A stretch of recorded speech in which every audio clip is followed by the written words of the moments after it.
Well, welcome to 10-Minute Record Reviews, episode 251.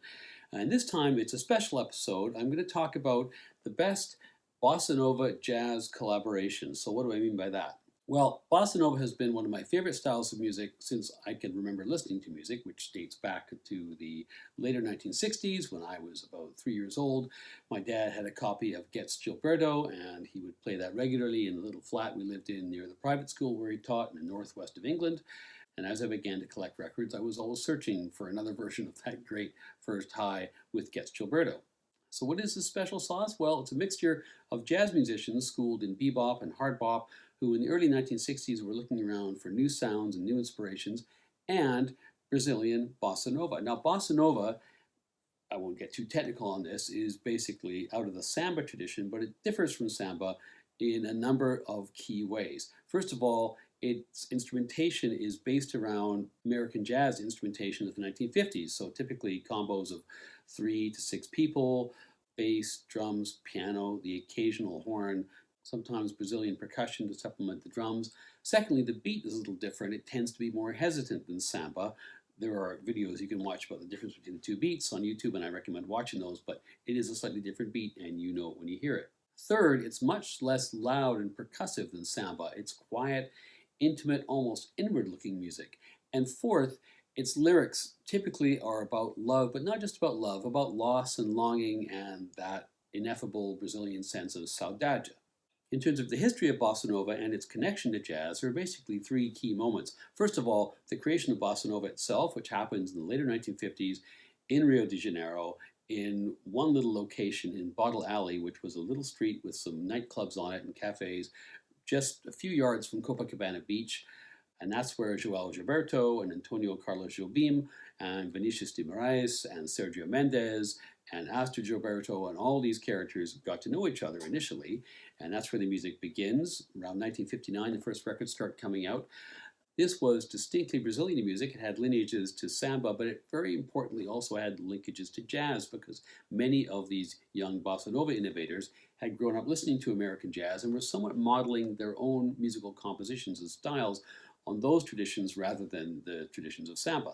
The second key moment is when representatives of the inspiration for all this, that is to say, American jazz musicians, began to arrive in Brazil starting in about 1961. Now, of course, what happens in 1959 and 60 in Cuba is a great spur for American foreign policy, such as it was regarding Latin America, because the fear, of course, was that now that Cuba had gone communist, that all kinds of other countries were going to go according to the domino effect, and the United States would be surrounded by communist nations of the Americas. Well, we couldn't have that, could we? So what happens is the U.S. State Department begins to launch all kinds of initiatives, some nefarious, some less so.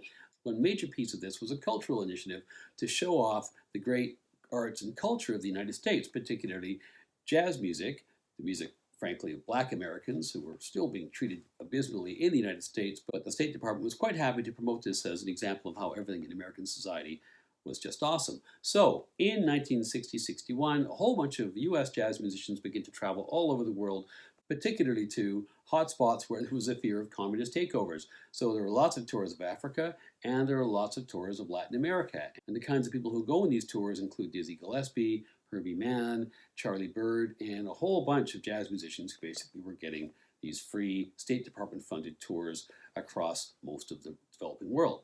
They meet the bossa players, they hear the music, they're entranced, they rush back to the States, they begin to make music, they begin to interact, come down to Brazil and make music with the Brazilians and invite the Brazilians up to New York and other places to make music. And a whole bunch of amazing music happens between 1961-62 and about 1965. The third thing which happens, which influences all this, for ill as it turns out, is the Brazilian coup in 1964. Now, bossa nova was huge in Brazil in the early part of the 1960s, but as I mentioned, it's a music of love and happiness slash sadness and intimacy and social life. It's not music about politics and society. When your country is taken over by a military dictatorship, there was a huge reaction from the youth and artists and others, and suddenly bossa nova was not the tool with which to weaponize the artistic resistance to the regime. So bossa nova declines rapidly in popularity in Brazil. A lot of the stars leave, others basically go into artistic hibernation. The new styles of music in Brazil are a reaction to this. Tropicalia and other kinds of music are very confrontational with respect to the regime. This leads to lots of crackdowns and so on. But basically, Bossa Nova's moment in Brazil ends the day of the coup. What happens, of course, with this diaspora of Bossa Nova talent that goes elsewhere is that you begin to get lots of Bossa music, which is made particularly in the United States by some Brazilians and by lots of other musicians and by lots of other composers and producers and big money labels who recognize this is a very saleable kind of music. And what you start to get is lots of lush orchestrations and big collaborations and the slow slide of Bossa Nova from the vibrant, exciting, intimate music that it was around 1961 to being leavened with all kinds of martinis and orchestras and elevators and all the rest of it, which is kind of where we end up by 1970 and basically the death of Bossa Nova as a significant cultural force. Part of that sad decline, too, is also the creative decline of its certainly two of its major inspirations, Antonio Carlos Jobim, who kind of goes into a semi-depressed hibernation in Los Angeles by the late 60s, early 70s, and João Gilberto, who goes into actual depression in the mid-1960s, ends up moving to Mexico, and his output really declines. He is resuscitated a few times artistically down the line, but his contribution is really done by about 1964. So Bossa's flame basically burns brightest in that 4 or 5 year period. I love original Brazilian bossa nova music, like the original albums by João Gilberto and other albums from that time. Anything that came out on the Elenco label was fantastic. I love a lot of the later stuff too, even some of the more elevator music-y kinds of approaches that you heard out of United States labels in the later 60s and early 70s. But for me, the real magic happens in that fusion between bossa nova and American jazz between 1961-62 and 1964. And it's that connection that I want to talk about in this video and give some examples of some of the very best records that came out of that.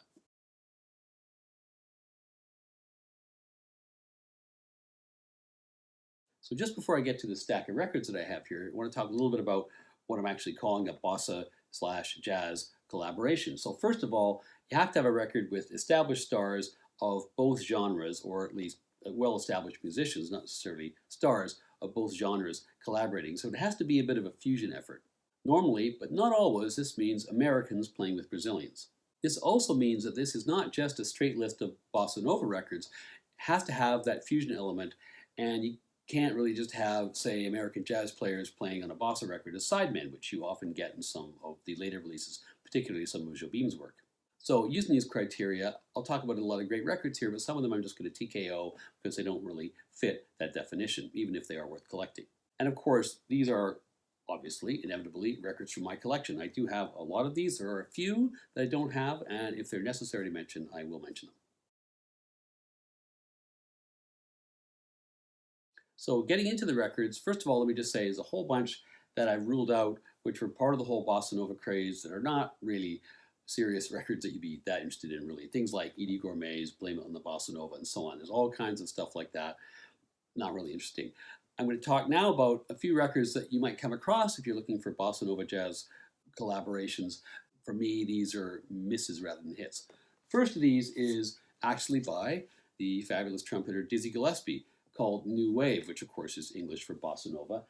This is a noble effort, but it's an early effort. Dizzy was actually earlier, before Charlie Bird, before Herbie Mann, in terms of actually putting bossa nova music onto record. But it was a bit of a passing thing for him. He never really, I think, made a serious attempt at the music. And this record is kind of all over the place, I would say. It's interesting. It's got some real high points, but there's lots of other places to start. The next one I want to talk about is Paul Winter's record, the Paul Winter Sextets, Jazz Meets the Bossa Nova. There you can see Paul and his gang hanging out on their U.S. State Department tour of Brazil when they were there in 1961. They were excited by this music, they loved it, and they thought to themselves, great, let's make a bossa nova record. So they rushed back to New York, and they made themselves a bossa nova record. It sounds like a bunch of U.S. college kids who just heard bossa nova and made a record. Pretty stiff, not very compelling, kind of interesting historically. I kind of like listening to it, only to contrast with his later stuff, which is much better. He improves rapidly in this, and I'll get to one of his later records in a second. It's interesting, but it's not necessarily what you want. Then I have a bunch of records which kind of sort of qualify in all this by Astrid Gilberto. Now you'll know Astrid, of course, because she's the voice of the famous hit song "Girl from Ipanema." So what I have here are her debut. Hang on, her debut record, the Astrid Gilberto album. I'm partly just doing this because she's a very beautiful woman. It's very nice to show pictures of her on this video. This was her debut. She then did a series of others. These were all done in the United States. She never recorded or performed actually in Brazil. After that big record came out, she was basically one of these exiles, although not necessarily for political reasons, more because she was no longer to the taste of the Brazilian public for other reasons, like her split up with Joao, which they blamed on her. Of course, at least the press did. Beat Samba, these all came out on Verve. Creed Taylor is behind all these. That's another one. Look to the Rainbow. These are heavily produced. They're collaborations with American musicians, and particularly with the producer Creed Taylor. But they are only occasionally bossa nova, and they tend, as I think I mentioned, tend to be overproduced. There's a latter day, or a later anyway, entry in this, which is her out-and-out collaboration with Stanley Turrentine, which probably fits the definition more. This one, these I'd rule out because they're just too syrupy, although some of those, particularly the debut album, is definitely worth listening to. It's quite good. But this one is kind of all over the map, a noble effort, but not really either of their greatest moments. Of all of those, if you're going to get any of them, this is the one to get. It really is quite good. Next, let's talk about an album by an absolute legend, Antonio Carlos Jobim, Tide. I'm ruling this out because it's not nearly as good as the record he did almost immediately thereafter, also produced by Creed Taylor, as this is, called Wave, which is much better. This isn't nearly as good as that, and the reason for this is that Taylor and Jobim both owed contractually a record to A&M, and they held back all their inferior material and they put it on this, and it kind of shows. And here's a funny one to exclude. When Getz and Charlie Bird made Jazz Samba, which of course was the big breakthrough jazz bossa nova attempt, not so much, it's not a collaboration, but a fusion attempt. Verve, Creed Taylor, the producer, then lined up Getz for two other records. This is one of the other two records, and on this one they take a big band arranged by Gary McFarland and create something which sounds to me, again, it's a noble effort, and who knew at the time, but it sounds to me like the Tonight Show version of bossa nova. At least I thought that when I was listening to it. And then I looked more closely at the credits, and I realized that Doc Severinsen, the Tonight Show band leader under Johnny Carson, is actually playing trumpet on this record. So maybe there's no surprise that it sounds like Tonight Show music. Anyway, a very collectible record and a very interesting record in some respects. I, as you may know from watching this channel, am not a big band fan, and I just find this corny and not nearly as good as some of the other more intimately instrumented efforts here. Then I'm also going to mention another record by Stan Getz. This is much later. Here is Joao Gilberto, and here is Stan Getz. Lady, I forget her name, but she does not get, maybe the reason I forget her name is she doesn't actually get any credit on this record.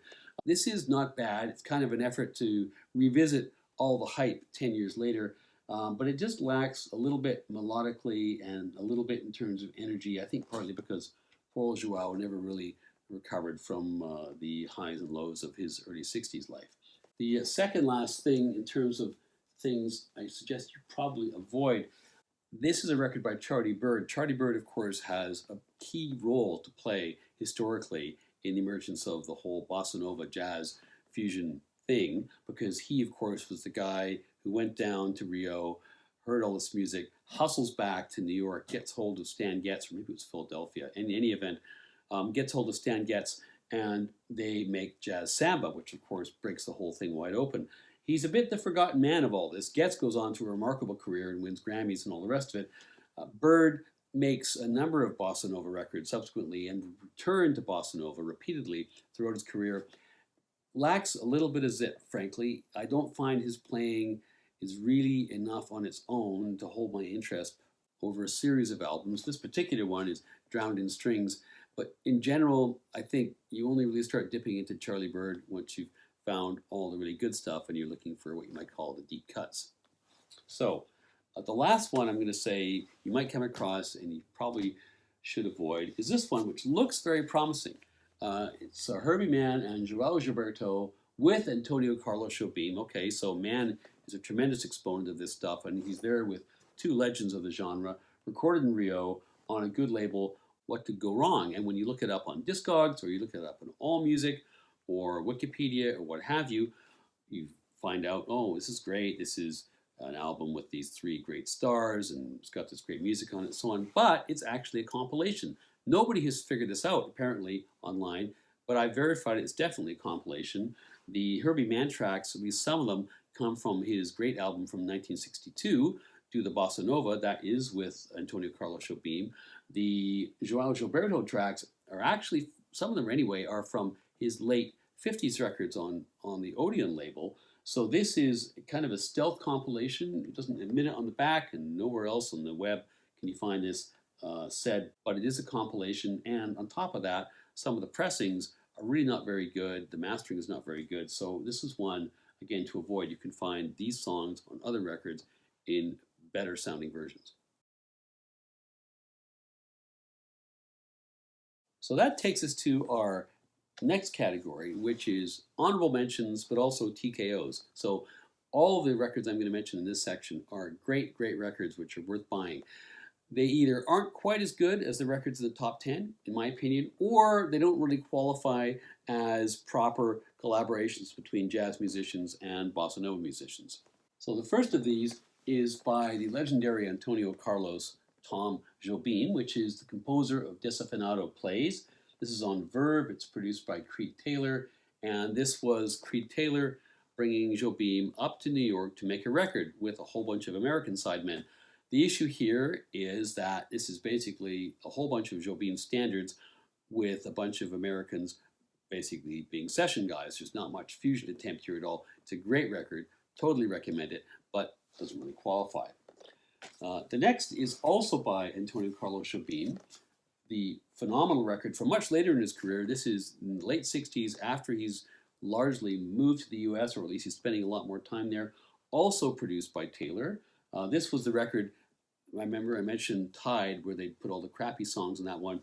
This was the record which is released on Creed Taylor's own sub-label for A&M, and therefore Creed Taylor was going to get, and therefore Jobim was also going to get more value out of keeping back the good songs for this particular release. And this is a terrific record, start to finish. It's kind of on the borderline of being elevator music, but it's not. It's absolutely brilliant, and repeated listings, I think, will bear that out. This, again, too, is basically a Jobim bossa record. It's not really a fusion effort. And the same can also be said, although maybe not to the same extent, of Stoneflower, which actually comes out in 1971, I think, something like that. Also on CTI, another Creed Taylor production. This, I would say, is not quite as good as Wave. It is a bit more of a collaboration. It does have, for instance, Joe Farrell playing some very jazzy, 1970-ish jazzy sax on here, but it's not quite good enough, I'd say, to get to the top 10. Still very much worth getting. Now we move on to Stan Getz records that didn't quite make the top 10. So the first of these I'm going to mention is Getz Ogogo, which is a record, a live record, which Stan Getz and his quartet made with Astrid Gilberto, who at this point had left her husband, João Gilberto, who was now for a time living with and performing with Stan Getz as they toured around the United States in, I think, 1963-64. They were also in a movie together. This was recorded in a club in Greenwich Village, and the only thing about this is a lovely record. Astrid appears on roughly half of it. The rest of it is Getz's quartet from the day. They're not really trying to play bossa nova. They're more playing their, frankly, very interesting jazz at this particular point.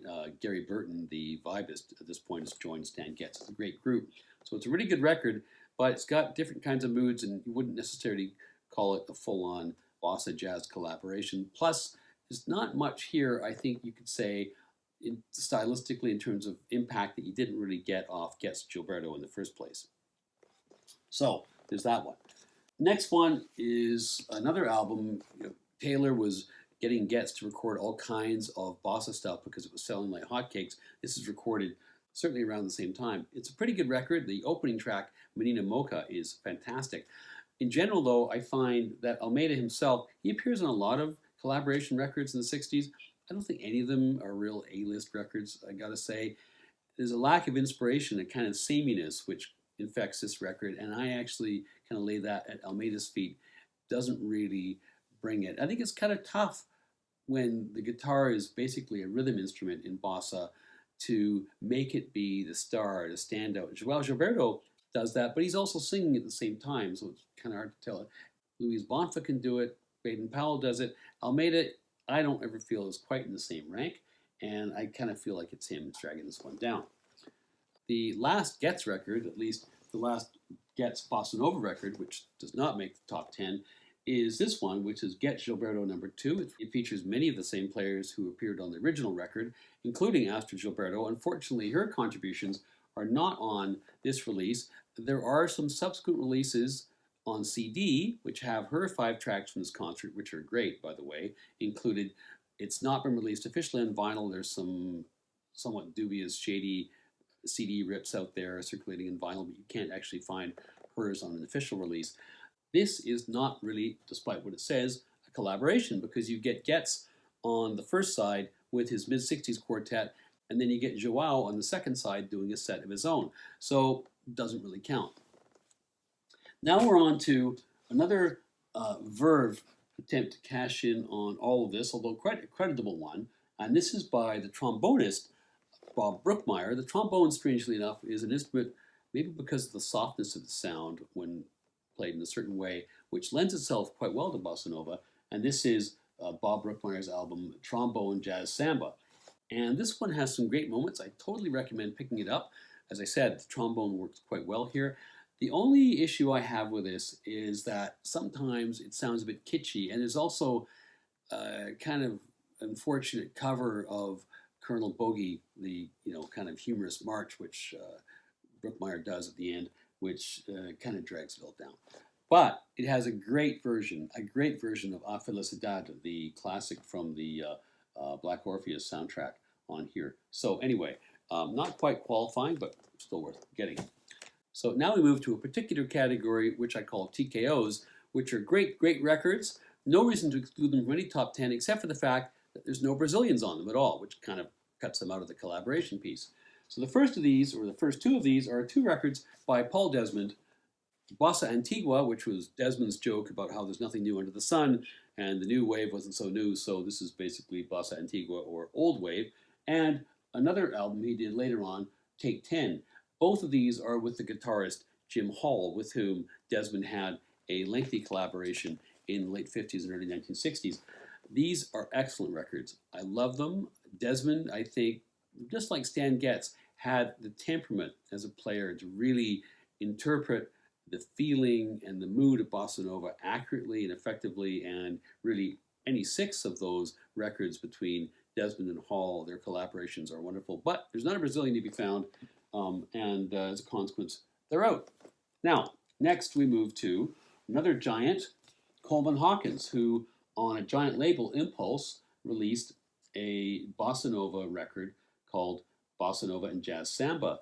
This, again, has no Brazilians, and like a lot of these records that I'm going through here, doesn't quite have it. It's a little bit, he's a great saxophonist, don't get me wrong, an absolute giant of 20th century music, but I don't really think that Coleman absolutely locks into the groove here, and that's, of course, abetted by the fact that he's not playing with anybody who really knows the music particularly well. Now, here's a record which is amazing, and I absolutely recommend that you get a copy. I have one with a crappy ripped up cover, but nevertheless, the music is absolutely fantastic. And this is Zoot Sims's New Beat Bossa Nova. Here's a guy who really is known as a cool jazz guy, West Coast jazz guy, but he did a little bit of dabbling in Bossa Nova, and this is absolutely spectacular. He just finds the zone, and I really recommend it. But there's no Brazilians here, so it's not a collaboration.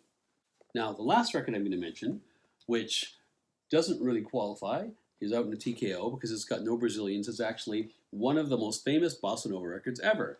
And this is Stan Getz and Charlie Byrds' effort from 1962, Jazz Samba. Now, this is the record, of course, where Charlie Bird hears the music in Brazil, rushes back to the United States, gets hold of Stan Getz, says, you got to hear these records. We got to make a record ourselves.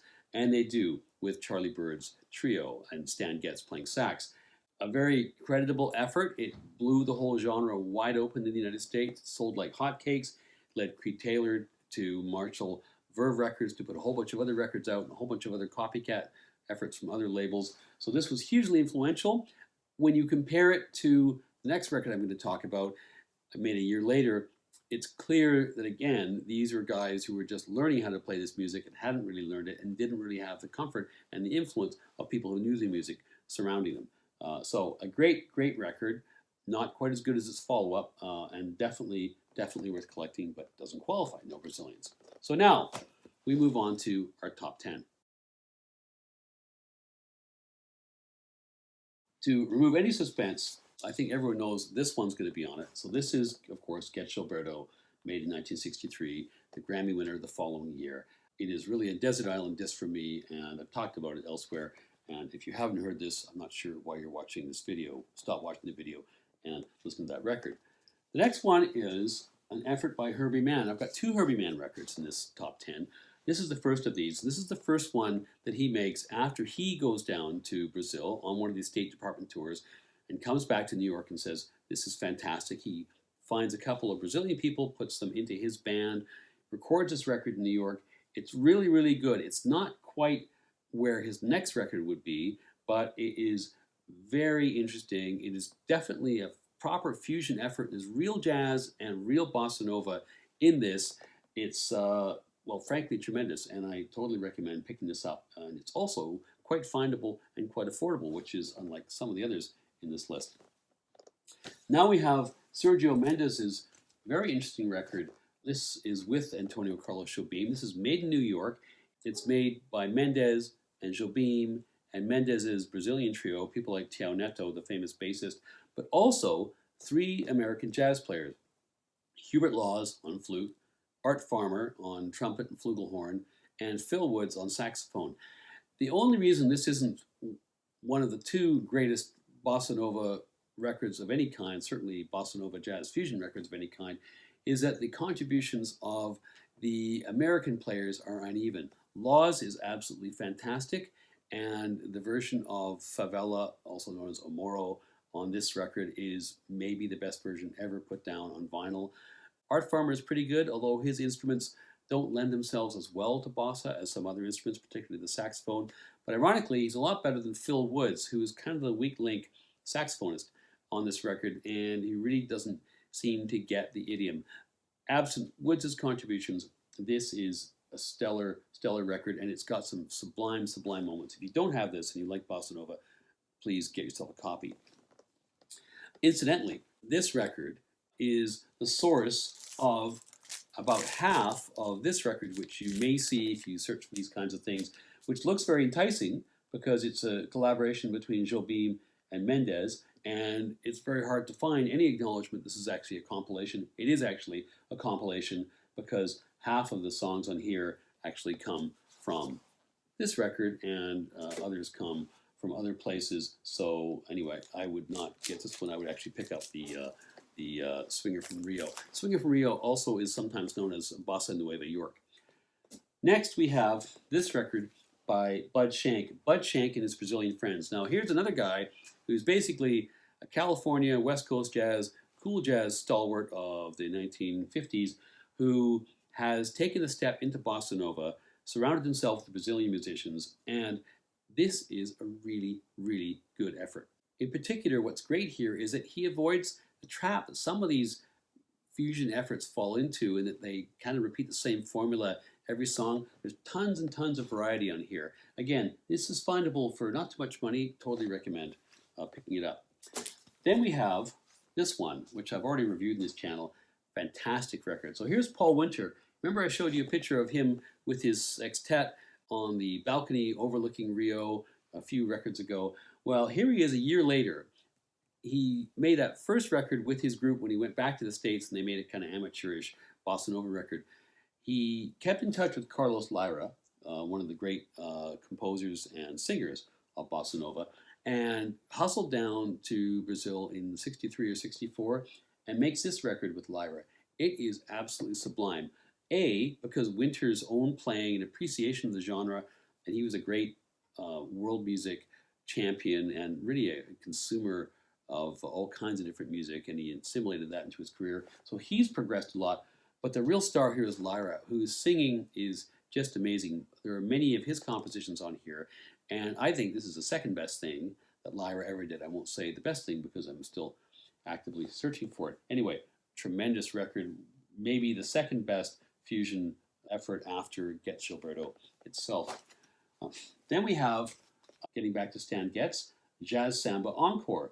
So this is Getz, again, after all of the hullabaloo, is still collaborating in his bossa nova phase. This time he's playing not with João Gilberto, but with Luis Bonfa. Now, when Getz had played with Gilberto in the famous collaboration, he of course ended up with João Gilberto's wife, Astrid, as a partner for some time.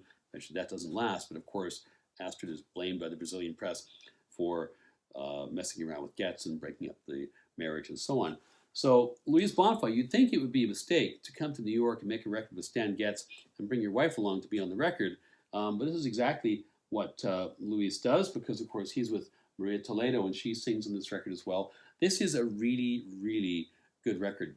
Spoiler, Getz does not sneak away with Maria Toledo. But the music on here is fantastic. It's a mellower record than Getz Gilberto. It is just kind of more seductive in some ways, and there are some parts on here that are actually better than that original record.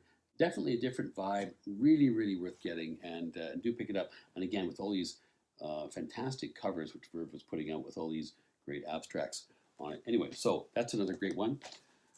Switching gears, one of the great collaborations of all time in any genre. This is Jobim in 1967, after the original Bossa Nova boom is kind of crested a little bit, is now in LA making a record with Sinatra.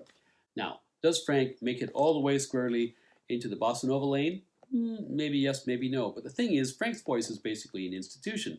Wherever he takes it, it's inherently interesting, and that's definitely the case here. On top of that, Jobim's music combined with Vinicius de Moraes' lyrics really bring out the emotion in Frank in a way which at that point in his career wasn't always predictable that would happen. So anyway, tremendous collaboration, fascinating record, and totally recommend grabbing that. The third last one I want to talk about here is Cannonball Adderley's. This is actually not a very typical cover. It says here, Quiet Nights of Quiet Stars, but in fact, this record is better known by its original name and cover, Cannonball's Bossa Nova. So what happens here is Cannonball goes down to Brazil and surrounds himself with an entirely Brazilian band and makes a Bossa Nova record. In doing this, he doesn't really make a Bossa Nova record. I mean, he does. Most of the music is Bossa Nova, if not all of it. But he does achieve what a lot of people here are trying for, and they don't, which is actually a real fusion of the styles, because he's definitely being himself, but the surrounding music is all fundamentally, inherently Brazilian, and it really works. At times, I think he's a little bit exuberant and maybe could have backed off a little bit, but it's always experimental. There's a lot of bravery, I think, on this record, and I totally think it's worth your time listening to. So this one makes the top 10.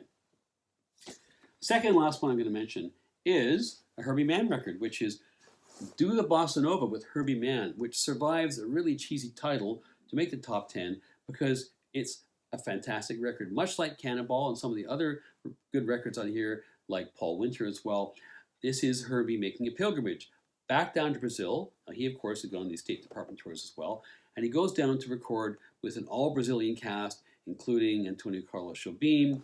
Who else is on here? Great folks here. Baden Powell's on here, the great guitarist.